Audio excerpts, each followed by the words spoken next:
Hey, Derek from Gamma Group here. A lot of times we get asked how we are able to accomplish quality management system implementation in such short time frames.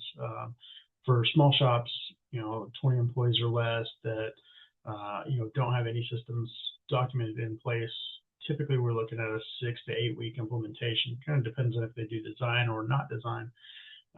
And when we give those numbers, people often ask, well, how do we accomplish that so quickly? And really, what it comes down to is, we take a very simple approach to evaluating what your company's good at first. So most companies who are pursuing AS9100, from our experience, they're not doing 0 things correct. They're usually doing many things correct and compliant without even necessarily knowing that they are compliant. The beauty of that is if we start with measuring first, we evaluate, what are you doing that is already compliant, and we capture those things, then filling in the gaps doesn't sound like so much work. Our basic approach is that we schedule these 2-hour meetings once a week for 6 weeks, 8 weeks if you have design, and we talk about what you do. We come with a set of pre-written best practices. So if in the event that you don't have a process in place, we have some foundation that we can train to. But we ultimately tailor those in real time with your subject matter experts and your process owners to match what you do. Now, during the course of that, if we see that you're doing something that isn't quite compliant, we provide the coaching right there, and we negotiate terms that are sustainable for your organization, that are also compliant, that are ultimately result in minor edits to processes to get you into a state of compliance that that's sustainable. That sustainability part is the key. So if we make the process simple enough to where your default mode is to do it the right way, then when people relax and they get out of the training and they go about their day-to-day business, they find themselves doing things compliant. It's really, in a lot of cases, when we do like an upgrade, or we come in after somebody's already established a quality management system, a lot of what we see is a gross overcomplication of a set of standards that really are kind of easy to meet. AS9100 and ISO 9001, any of the common quality management systems, for the most part, are just about controlling your processes in a manner that supports customer satisfaction. When we really break down the structure, we use ISO 9001 and AS9100 as the baseline, because most quality management system standards are built on that same structure. You have 7 auditable sections of that standard where the word shall exists. The word shall is a requirement, so if it applies to the work you do, then that shall is something that you must do. But when we break those sections down, we really look at what's involved. Section 4 is where the first shall occurs, and that's our first of 7 sections that we'll talk about. Section 4 is context of the organization, determining who you are, who you serve, why are you even in business? Like, what's your strategic direction there? Imagine you're starting a new business. You would need to kind of figure out, who the heck are we going to be, and why are people going to shop from us, if we're going to open this new business. After that, we move into leadership. So who makes decisions, and what is their authority and responsibility for those decisions?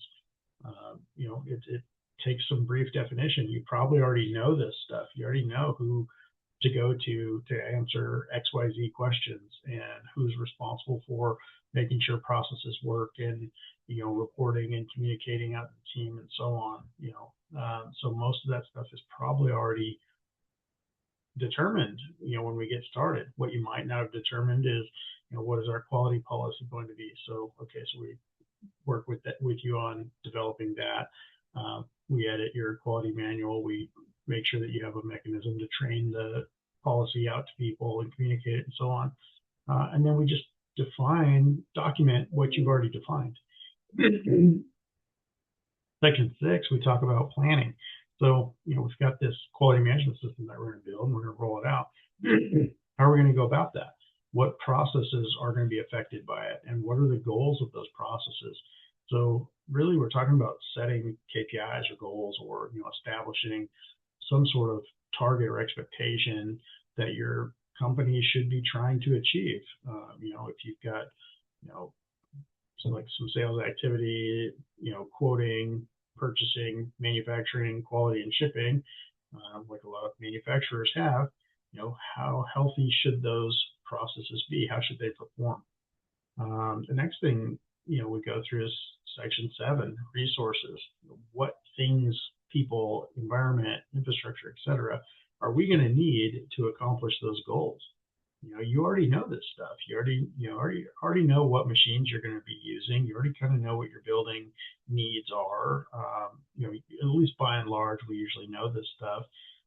We kind of know what people need to know from an experience or knowledge standpoint. There's often some gaps there that we might need to close. If you need calibrated gauges, or if calibrated gauges are going to be an impact. So a lot of this stuff, when we're building the system, you already know this stuff, and you already are kind of using this stuff day to day, long before you ever try to get certified. So we structure it. We just, we organize the definition of it, and we set together a process that aligns with what you're already maintaining for the most part, with some, alerts and controls kind of built into the system. Then we move into section 8. And 8's all about operations. It's, what do you do, and what do your vendors do? If you're designing things, how do you control design? If you're making things, how do you control, what you make, what your suppliers make, and then what do you do when things go wrong? Handling non-conformities, and keeping those from, polluting the conforming population. So that's the stuff you're most used to, and that's the largest section of the standard.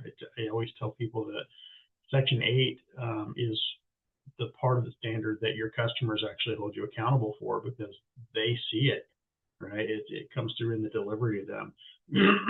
So companies who have virtually no systems in place often are doing more compliant in section 8 than they realize. Section 9 is analysis. So we're looking at how are the things we're doing, how well are we doing them compared to those goals that we set in section 6.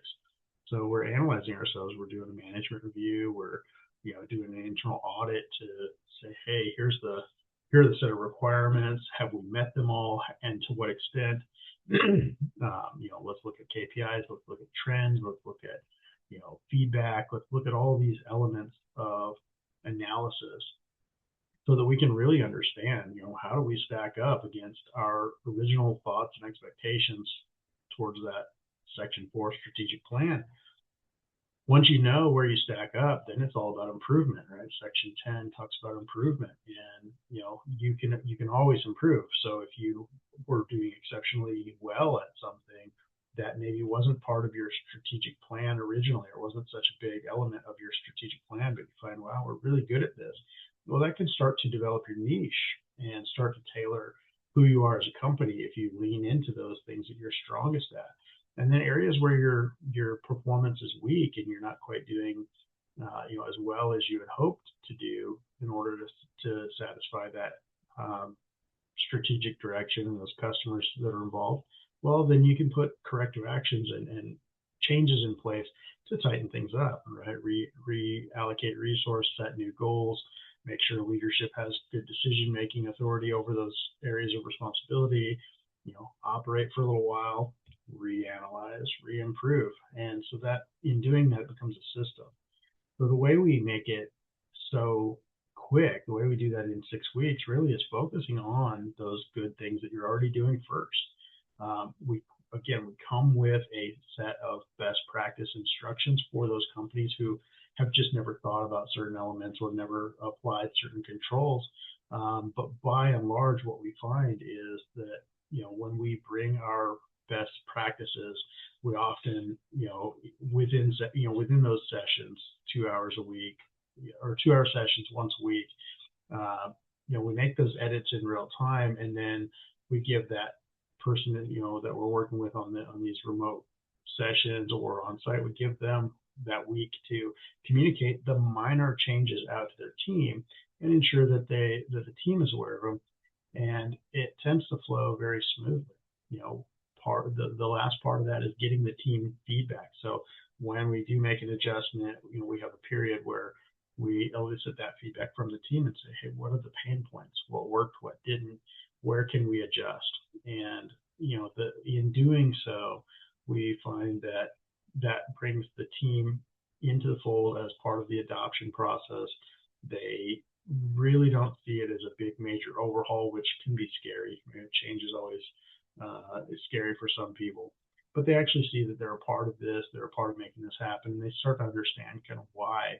And it tends to go, really smoothly in most cases. The only time we really see any kind of challenges in these implementations is when people, aren't keeping up on the training week to week, like they're not doing the homework and they're not communicating out to the teams in a timely manner. But typically we see that early as well, and we put in mechanisms to correct that, right? Set some expectations in the calls.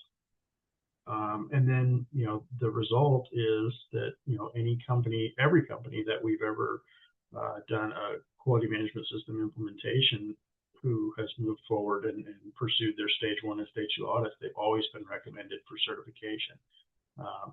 That's not to say that nobody ever has a nonconformity when the audit comes around, of course, right? Things can happen. A calibration gauge could not have a sticker on it, or somebody could, fill out some paperwork incorrectly or miss something. Yes, that happens. But from a process perspective, the processes are built to support conformity. They're verified by third-party auditors, and they regularly and routinely pass those audits with flying colors, without overhauling and making a big science experiment at the customer's factory to shake things up and change everything they're doing. So hopefully that explains a little bit about how we go about it, and maybe even eases the mind of some of you who might be on the fence on whether or not certification is attainable. We've certified one-person shops all the way up to companies that have several hundred employees who had just never pursued certification for whatever reason. It's a set of standards, right? And you just have to understand those standards and abide by them. And certification is generally not that challenging. Again, if you deliver good parts to customers on time, most of the time, you're probably doing a lot more towards compliance than you might realize. So thanks for your time. Thanks for watching. If you have any other interest or questions, or want to learn more about quality management systems and how to implement them, definitely check out our website, www.gammagroup.org. We've got a lot of information on there, blog posts, case studies, reviews. You can kind of see what we're all about. And if you see something you like, you want to talk about it more, click those buttons to schedule a call or send us a note, and we'll make sure to reach out to you. Thanks for your time. Bye.